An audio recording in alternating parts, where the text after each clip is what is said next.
Big boss Telugu season 9 తుది అంకానికి చేరుకుంది. September 7న ప్రారంభమైన ఈ రియాలిటీ షో ఇప్పటికే 13వ వారానికి చేరుకుంది. అంటే మరో 2 వారాల్లో ఈ షోకు ఎండ్ కార్డ్ పడనుందన్నమాట. దీంతో టాప్ 5 కంటెస్టెంట్స్ ఎవరు, గ్రాండ్ ఫినాలేకి ఎవరు వెళ్తారు, బిగ్ బాస్ కప్పు ఎవరు కొడతారన్న దానిపై ఆసక్తికర చర్చ జరుగుతోంది. ప్రస్తుతం బిగ్ బాస్ హౌస్లో 8 మంది కంటెస్టెంట్స్ మాత్రమే మిగిలారు. ఈ వారం 2ని ఎలిమినేట్ చేసి 6గురితో గ్రాండ్ ఫినాలే నిర్వహించే అవకాశం ఉందని తెలుస్తోంది. ఇక ఎప్పటిలాగే ఈ వారం నామినేషన్స్ కూడా హోరాహోరీగా సాగాయి. ఈసారి షుగర్తో చేసిన సీసాని తల మీద కొట్టి నామినేట్ చేయాలని బిగ్ బాస్ కంటెస్టెంట్లందరికీ చెప్పాడు. దీంతో హౌస్ మేట్స్ మధ్య గట్టిగానే వార్ నడిచింది.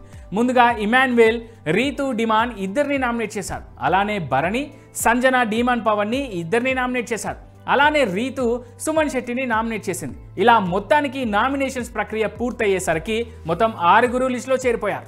నామినేషన్స్లో ముందు భరణి లేడు. బిగ్ బాస్ ఇచ్చిన స్పెషల్ పవర్ కారణంగా కళ్యాణ్ పడాలా ఇమాన్యుయల్ని సేవ్ చేసి ఆ ప్లేస్లో భరణిని నామినేషన్స్లో చేర్చాడు. అలా ఇమ్ము ఈ వారం నామినేషన్స్ నుంచి సేవ్ అయ్యాడు. భరణి అడ్డంగా బుక్ అయ్యాడు. ఇక కెప్టెన్గా ఉన్న కళ్యాణ్ అండ్ ఇమాన్యుయల్ వీరిద్దరూ కాకుండా తనూజ, భరణి, డిమాన్ పవన్, సంజన, సుమన్ శెట్టి, రీతు చౌదరి నామినేషన్స్లో ఉన్నారు.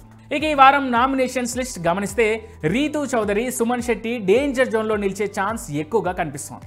రీతుకు బయట నుంచి ఫ్యాన్ సపోర్ట్ ఎక్కువగా ఉంది కాబట్టి మరీ ముఖ్యంగా సుమన్ శెట్టి తన ఆట తీరును మెరుగుపరుచుకోకపోతే ఈ వారం ఎలిమినేట్ అయ్యే అవకాశాలు పుష్కలంగా ఉన్నాయి.